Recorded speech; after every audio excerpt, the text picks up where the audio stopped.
Alright, YouTube, I was debating on making this video, but this video is going to be pretty self-explanatory. This is how I feel Undertaker is not done with WrestleMania. The smoking gun, to me, is the ceremony in which they always say goodbye. You've seen it with Ric Flair, Edge, Daniel Bryan, Shawn Michaels. They always say goodbye the following night on Raw. We had that with Goldberg. He had a goodbye, a goodbye for now celebration. We didn't get that for Taker. Second piece of evidence is how WWE has danced around the subject. They have yet to use the words retirement or retire in association with Taker. They always talk about how Roman Reigns made history. Roman Reigns made history, I mean only the second person to ever defeat Taker at Mania.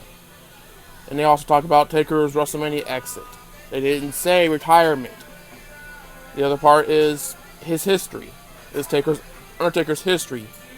You have people like Roman Reigns. He beat Taker once. Taker is not the type to just say, okay, I lost once, I give up. Look at Brock Lesnar. Look at Triple H. Brock Lesnar whooped his ass. Triple H whooped his ass. Taker came back and beat them again. He didn't beat Lesnar, but he came back and whooped Triple H's ass. Point is, he doesn't just have one loss and then he's done. And then his other part of his history is he's known for taking long absences. Yeah, and I know what the comments will be his body's breaking down on him. Yes, he can still come back. You can still have people with him, work with him, and you can carry him through the match. People that have that honor. But here is ultimately what I'm thinking is happening. It's a wait and see period for Vince. Vince, of course, is happy about Roman Reigns winning because Roman is his boy. Taker just wants to call it a career. He wants to retire. He wants to be with his family. That's understandable. But if you look at history, again, my big point is to look at the history. Vince always calls Taker back because he knows Taker can deliver. Taker can put a 4 or 5 star match with anyone. And yes, because of his body breaking down, they're not as great as they should be, but you know Vince is going to call him back.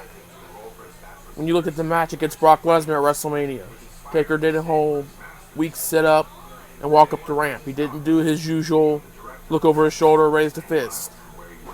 However, he did do that with Roman Reigns. And in my opinion, Lesnar breaking the streak should have been the end.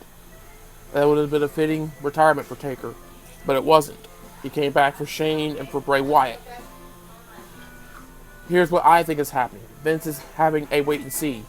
If the surgery is a success and Taker starts feeling a little bit better, he'll come back. But if he comes back, he's going to come back as the biker gimmick.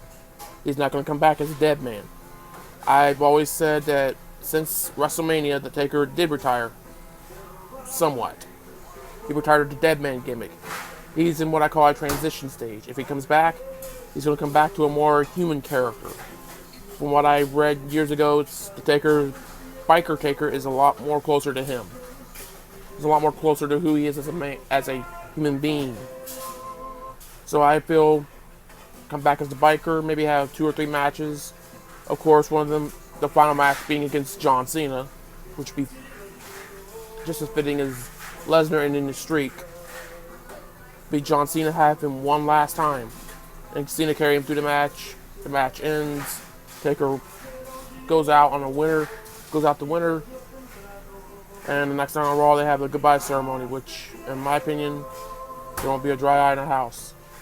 With his current situation, you already have people saying, thank you, Taker.